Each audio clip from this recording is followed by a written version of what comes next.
Story 1. I took the Pacific Coast Highway at midnight. I wish I hadn't. You know how people say, it's not the destination, it's the journey? Yeah. I used to post that on my Instagram stories unironically. This happened 3 months ago, and I still wake up with my hands clamped over my ears.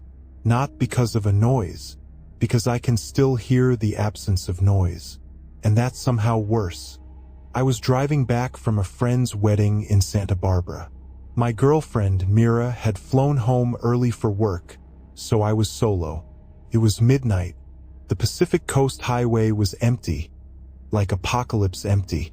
No headlights behind me, none ahead. Just my little Honda Civic and the vast, black shrug of the ocean to my right. I'd done this drive a dozen times, but never at midnight. Never in fog so thick it felt like driving through wet cotton. To keep myself awake, I started singing old Smashing Pumpkins songs.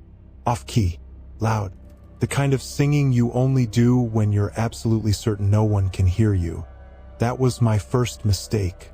Somewhere around San Simeon, my headlights caught something on the shoulder. Person, standing perfectly still, facing the ocean. Not hitchhiking, not waving, just standing, wearing a long gray coat. No bags, no phone light. I slowed down. Against every instinct, I rolled down my window an inch. "You okay?" I yelled. She didn't turn around, but her head tilted just a few degrees like she was listening to a frequency I couldn't hear. Then she pointed. Not at me, at the ocean. I looked. There was nothing. Just black water and the faint ghost of moonlight on the chop. When I looked back, she was gone. No footsteps, no coat on the guardrail, just a wet handprint on my passenger side window. I told myself it was a prank, a local kid messing around. I even laughed, a hollow, tinny laugh that died in the fog. I drove faster, 80, 90. The road started to feel wrong, like it was bending in ways it shouldn't. My GPS went haywire. The little blue dot spun in circles, then froze, then read, "You have arrived." But I hadn't. I was in the middle of nowhere. No turnouts, no exits, just the sea on one side and a sheer rock wall on the other. That's when I saw the second person, then a third. They were standing on the cliffside now, above the road. Dozens of them, silhouettes, all facing the water, all completely motionless. I screamed without meaning to, a raw, embarrassed noise. I slammed the gas. The fog got thicker, so thick my high beams just bounced back white. I was driving blind. The ocean spray felt like fingers tapping my arm through the window. And then the sound stopped.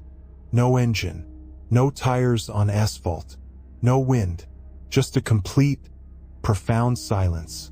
I looked at my dash. The car was still running. The radio was on. I could see the equalizer jumping, but there was no sound. I pulled over. I don't know why. Instinct, maybe. Dumb animal panic. I got out. Don't tell me that was stupid. I know, but you weren't there. The silence was so total I thought I'd gone deaf. I walked to the guardrail. Below, the waves were crashing. I could see the white foam exploding against the rocks, but I couldn't hear it. That's when I realized the people weren't facing the ocean. They were facing me now. All of them, hundreds of them, standing on the cliffs, on the beach, on the road behind my car. Their faces were wrong, not deformed, just unfinished, like someone had erased their features in Photoshop but forgotten to close the file. The one in the gray coat was standing 3 feet from me. She had no eyes, but she had a mouth, and she smiled. She leaned in close. Her breath smelled like low tide and old rotten wood. And she whispered, not in my ear but inside my skull, the exact date and time of my death. I don't remember getting back in the car. I don't remember driving. I woke up in a Denny's parking lot in Monterey at 6 a.m., covered in salt, with 2 missing hours and a handprint that wouldn't wash off my window. I scrubbed for an hour. It stayed. 3 months later, it's still there. And every night at exactly 3:17 a.m., I smell the ocean in my bedroom. I live in Kansas now. I haven't seen the ocean since, but it sees me. Story 2. Something was waiting for us in the empty Joshua Tree Airbnb. My best friend Chloe has a thing for authentic desert experiences, which is code for no AC, no cell service, and a composting toilet that makes you question every life choice that led you to that moment. The Airbnb was a geodesic dome outside Joshua Tree. Looked gorgeous in the photos. All white stucco and starry skies. In person, it looked like a UFO that crash-landed and gave up. We arrived at sunset. The host, a woman named Margaret who texted like a 19th century ghost, left a key under a ceramic coyote. Her instructions were simple. Enjoy the silence. Lock the door at night. Don't go into the eastern bedroom. Chloe laughed. Classic horror movie setup, right? I laughed too, because you have to. Otherwise, you'd turn around and drive the 6 hours home. The place was fine at first. Quirky. There were no photos on the walls, just empty nails. The only book on the shelf was a dog-eared copy of the collected works of H.P. Lovecraft with the word "No" scribbled inside the cover in red pen. We made margaritas. We played cards. Around 11 p.m., we heard the first knock. Not on the door, on the ceiling. Chloe froze mid-shuffle. Raccoons? On a flat roof? We looked up. The dome was dark. Then we heard it again. 3 slow knocks.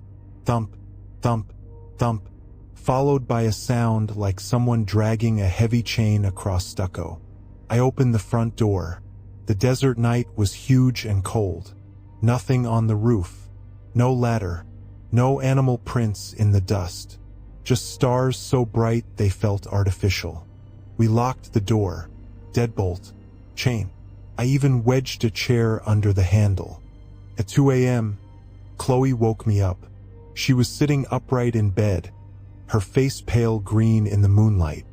"There's someone in the eastern bedroom," she whispered. "That's locked," the host said. I know what she said, but I heard breathing. We listened. The dome had terrible acoustics, sound traveled in weird curves.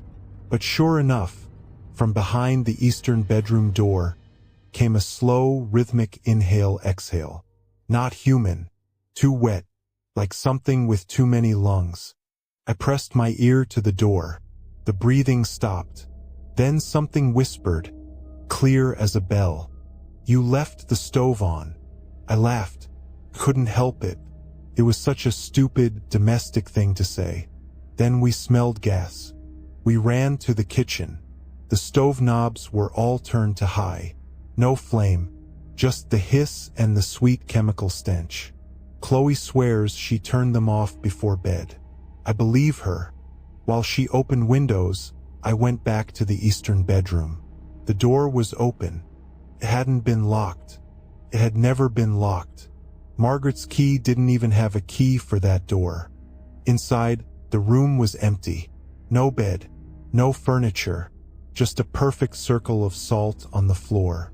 And in the center of the circle, a single child's drawing of a stick figure with a house drawn over its mouth. The figure had my haircut. We left, right then, 2:30 a.m., packing in the dark, throwing clothes into bags without folding. As I backed the car out, I looked in the rearview mirror. The eastern bedroom window was lit from inside. No lamp, no candle, just a warm, orange glow. And pressed against the glass was a face, flat, featureless, and smiling with too many teeth. Chloe didn't see it. She was crying. I didn't tell her. The next morning, I checked the Airbnb listing. Removed. No trace.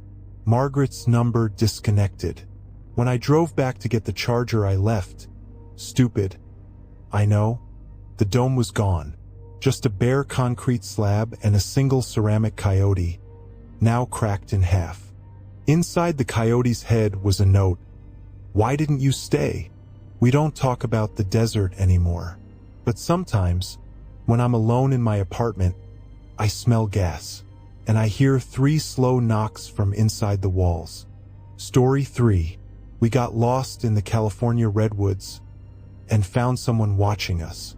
You ever notice how the redwoods don't just feel tall?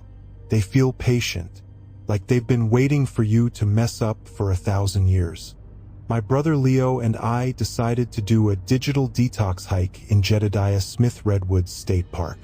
No phones, no GPS, just a paper map from 1998 and the kind of overconfidence that only brothers possess. We took a trail called the Boy Scout Tree Trail around 3 p.m. Easy 5.5-mile loop. We figured we'd be back by sunset. By 6 p.m. we were lost. The loop had split somewhere, or maybe it never looped at all. The map showed a creek. We found 3 creeks. It showed a fallen giant named the Godwood Tree. We found 6 trees that could have been it.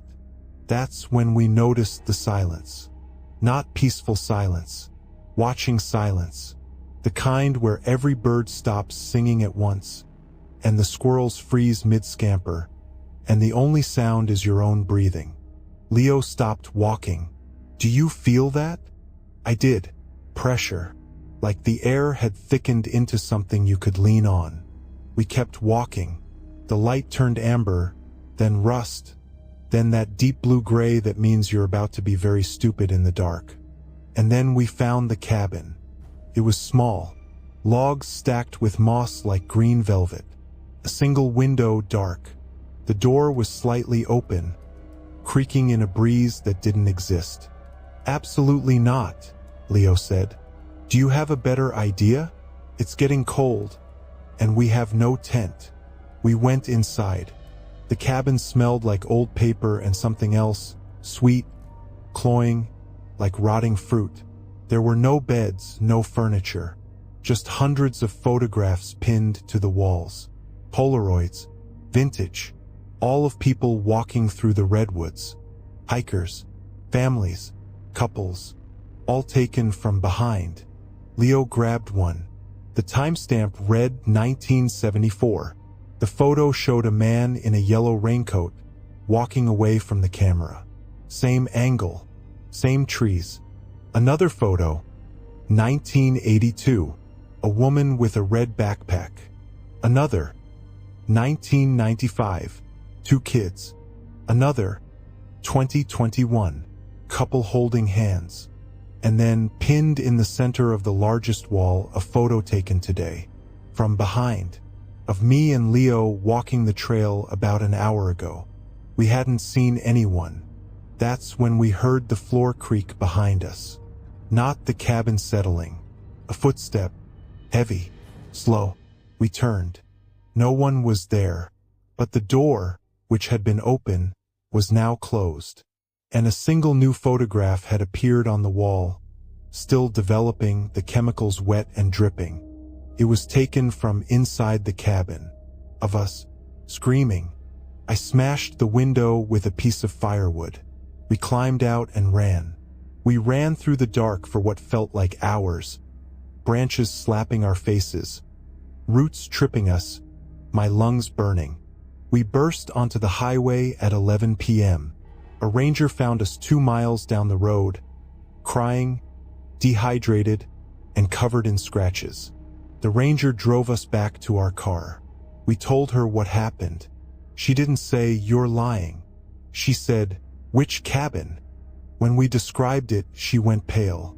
"That area's been closed since 1988, she said. "There is no cabin there. There never was. Except there was. And sometimes, late at night, I'll get a text from Leo with no message. Just a photo attachment. And when I open it, it's always the same thing. Picture of me taken from behind. From inside my own apartment. And the timestamp is always 5 minutes from now."